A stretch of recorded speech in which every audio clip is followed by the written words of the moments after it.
G'day mates, and welcome to That Beer Show. Today, I'm sorry, I can't do this. Really, look, if you're a vintage beer drinker like me, then you remember when Australia was all the rage in the 80s. We were all rocking out to INXS, Men at Work, for some Midnight Oil. Everybody loved Crocodile Dundee, and you might even remember a guy named Yahoo Serious.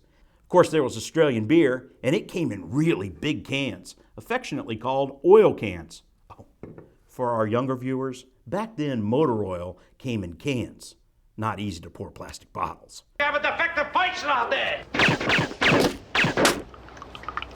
He hates these cans! Stay away from the cans!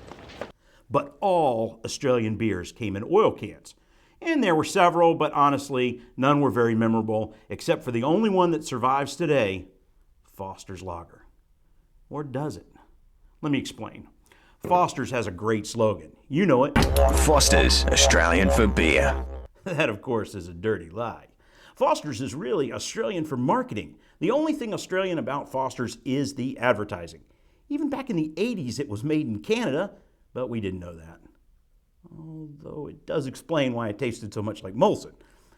When the producers told us to find an Australian beer to review, I thought, how hard can it be?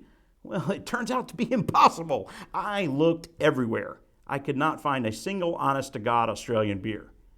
Right now, I'm just hoping Anthony hasn't found one and shown me up. Nope.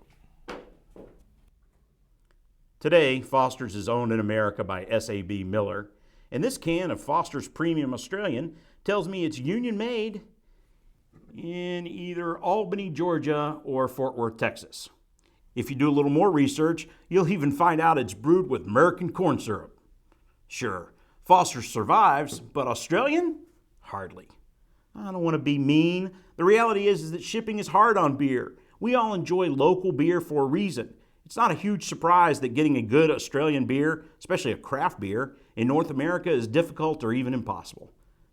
I've even heard that the Australians drink all the beer they brew, so that might have something to do with it too.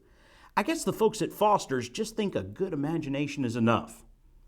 If this story has a moral, it's if you're in the U.S. and you have a beer that looks Australian and it says it's Australian, well, it's probably from Texas.